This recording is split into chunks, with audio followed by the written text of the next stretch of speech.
What's up guys, Sam Adams here, and just a quick little interesting kind of thinking video for you guys, just to kind of imagine the possibilities of something that happened a long time ago that would be awesome if it happened again.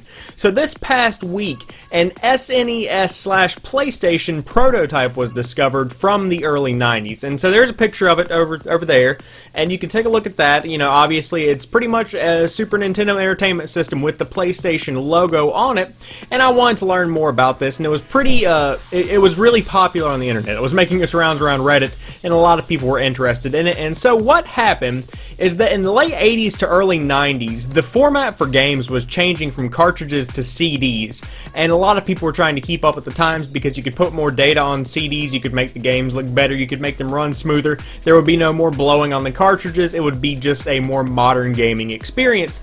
And so Nintendo was trying to be on the verge of technology, on the verge of evolution of video games, and so they recruited Sony, which at the time was not making PlayStations, to do the hardware side of the CD changeover. They were going to make a CD compatible addition to their Super Nintendo Entertainment System console so that it could play both cartridges and CDs, which would have been incredible. And so I believe it was in 88 or 89, you can correct me in the comments if I'm wrong, but at the Consumer Electronics Show, Nintendo and Sony debuted their partnership, and everyone got really excited because it was pretty cool to be able to play a cartridge or a CD on the same exact console. However, a day after they announced it, they actually came back on. Nintendo said that they would be partnering with Philips instead of Sony, and that made Sony very mad, and they took their technology and they went and built this little thing, you might not have heard of it, called the PlayStation 1.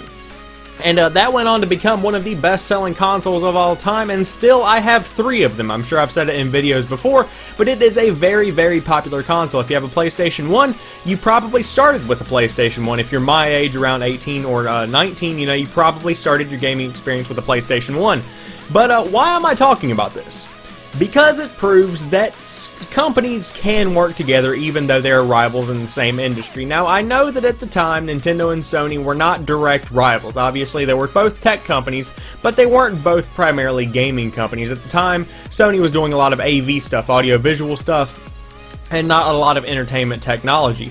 So, with this coming to light, the fact that Nintendo and Sony worked together, wouldn't it be cool? And I know there's probably 0 chance of this happening, but like I said, this is just one of those thinking videos. The fact that Sony and Nintendo work together could actually lead to, in the future, the idea that Sony and Microsoft could work together, and maybe even Sony, Microsoft, and Nintendo, all 3 work together to make one unified console that takes the best parts of each system and integrates them together to make one giant, awesome system for everyone to enjoy, because that's been something that the gaming community has been wanting for quite a while now. Because, you know, I remember times when I was in middle school that I would go up and be like, hey man, you want to play some Call of Duty Black Ops tonight? And you would have to do the standard Xbox or PlayStation, and then I would say PlayStation, they go, nah man, got Xbox. And so then I would just kind of go home and play some more Uncharted 2 or whatever.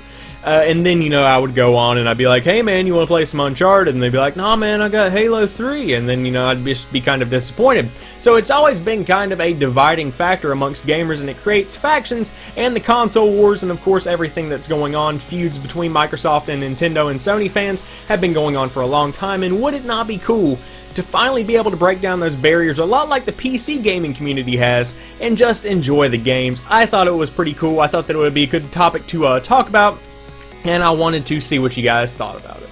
So there you guys have it. I hope you've enjoyed this video. If you did, drop me a like down below and comment again what you think about the Super Nintendo Entertainment System / PlayStation that has been discovered. Of course, it was a prototype. It was never actually produced, so don't go on eBay trying to look for one. But I just thought it was pretty cool, and wouldn't it be awesome to be able to have that kind of thing in modern day? I think it would be. And of course, if you're new to the channel, don't forget to head over and check out some of my other videos. I upload new stuff like 4 or 5 days a week, sometimes multiple uploads a day depending on the day, so there's always something new to check out on the channel when you drop by to watch some videos. And of course, as always, I want to thank each and every one of you guys for watching this particular video. I'll talk to you soon. I'm going to go celebrate my independence and all that good stuff, eat a hamburger or whatever, and peace.